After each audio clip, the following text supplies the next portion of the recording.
Welcome to Take Electricity Seriously, Developing Awareness. This videotape provides an overview of why electricity is so important to us and how we use its constructive power every day. The program also illustrates the destructive power of electricity in very personal ways. This program will heighten your awareness of electrical hazards, helping you to think about safety before doing anything that involves electricity. Let's watch.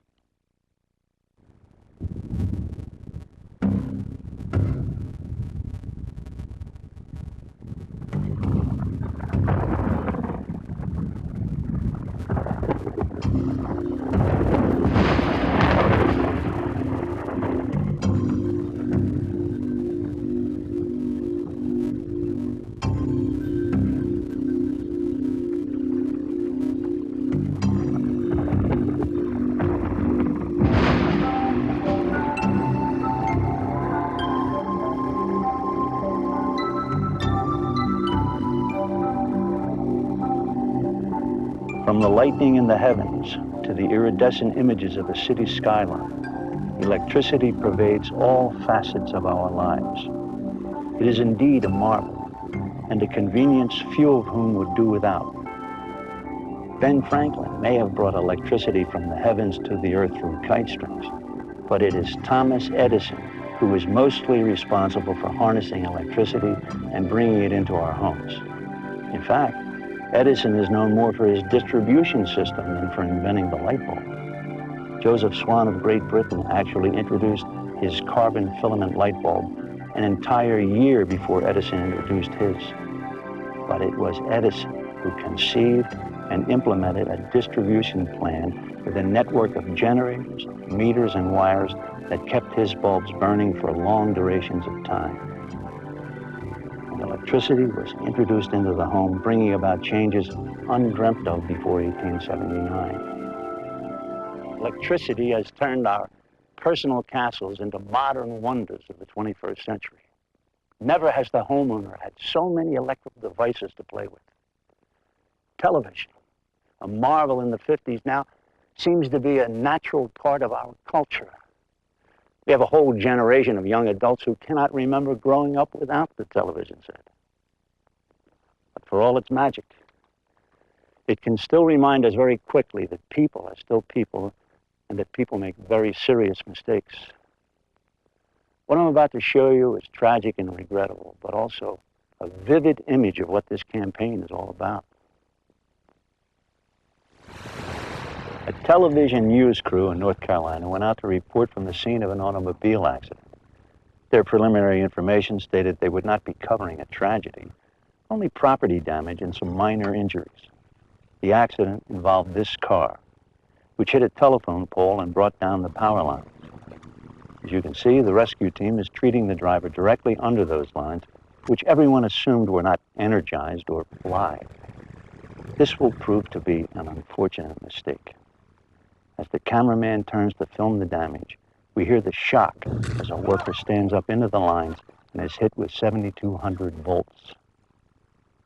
This worker is fortunate in one respect. He had an entire rescue team right there to react and save his life. But notice the contracted body, the muscles locked in position, the body shaking involuntarily. This is the terrible result of contact with electricity. Those of you who work with and around electricity know the reality of this situation. This is why the company expends great resources to substantiate, institutionalize, and train people in the safe handling of electrical equipment.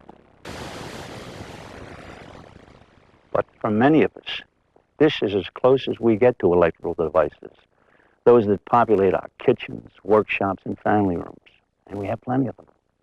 Those that assist us and those that entertain us. One of the more enjoyable ones is this, the camcorder. This device can bring the most joyful moments of our lives back to our television screens to be relived and shared again.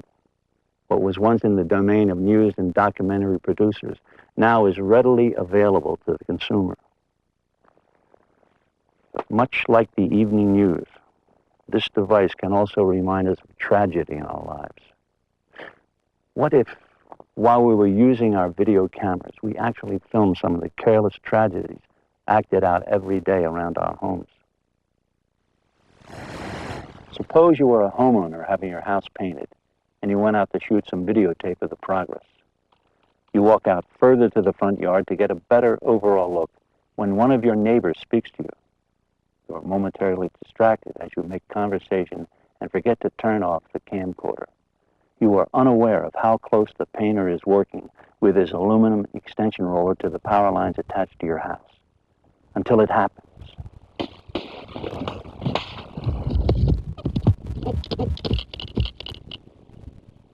A situation repeated often by homeowners who also install antennas on their roofs.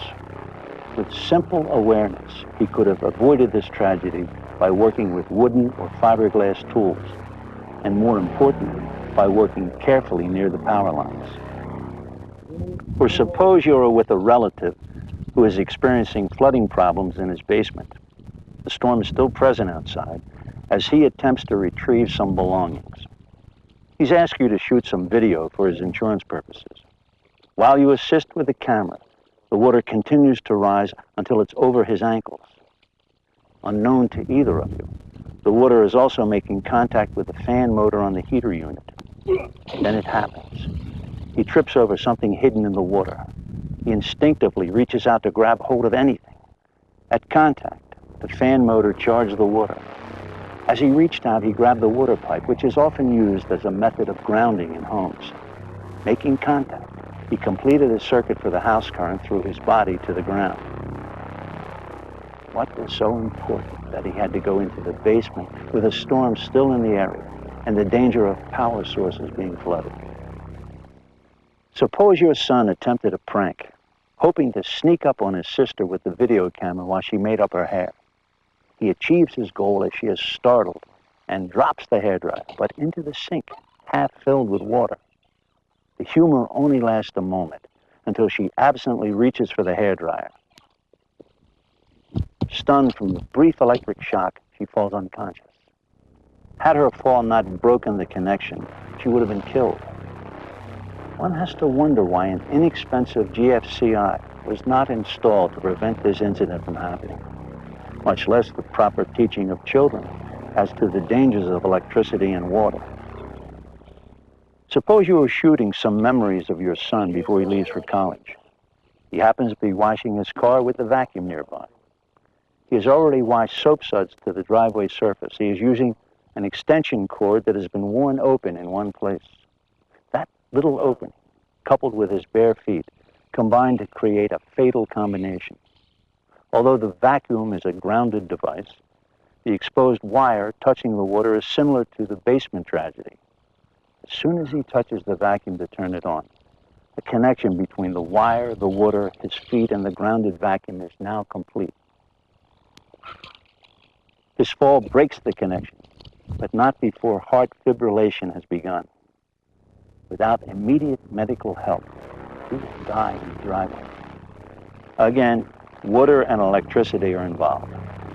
However, simply checking a cord for frayed ends, brittleness, or an obvious exposed wire could have prevented this tragedy. Possibly even wearing leather or rubber-soled shoes could have saved him. You could be on vacation returning to your trailer home just after a storm has passed through. While assessing the damage, you take a few pictures for your personal record. You are looking at the damage and the branches that have fallen on the trailer. Your husband reaches up to drag a branch off the roof. As he does so, he is knocked to the ground by an unseen force. He is dazed, but will live to tell the tale.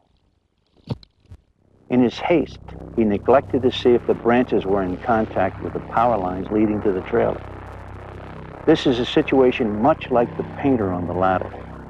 The limb, like the aluminum pole, creates a circuit to the ground through his body, which can cause similar injuries and/or death.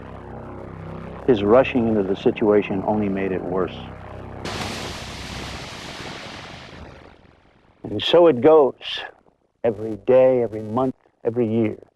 It becomes very clear that we have welcomed electricity into our homes and put it into service for our every need.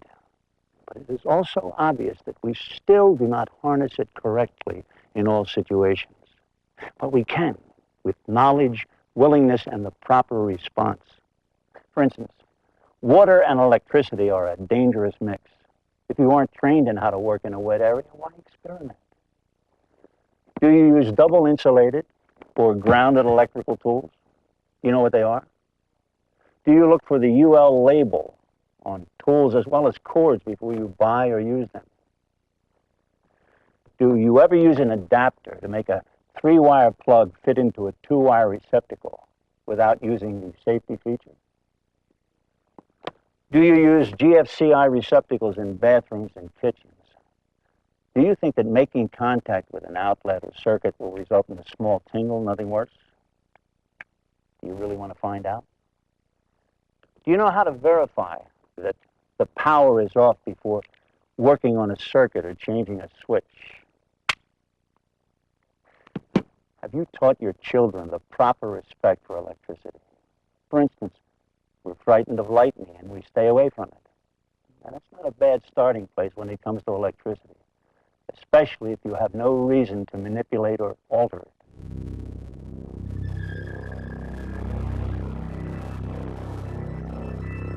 I was drilling through the wallboard when I evidently struck the 220 line. It coming into the house, when it shocked me. I was holding on to this thing.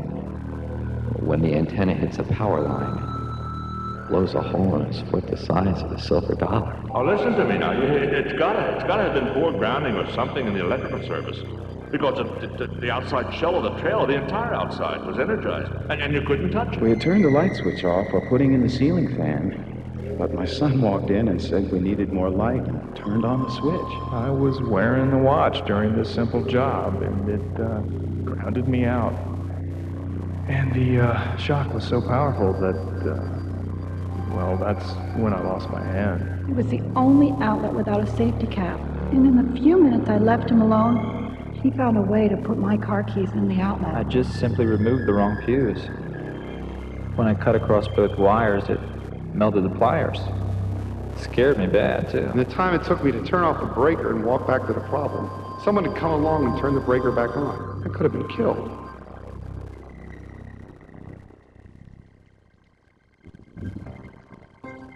When Edison created his light bulb, he knew he had to create an entire system that would bring electricity to these bulbs wherever they were located. And he knew he had to do it safely. The planning and effort that went into our present system to provide us with the power and conveniences we enjoy involved hundreds of people. But the planning and effort that goes into keeping you safe comes from only one person, you.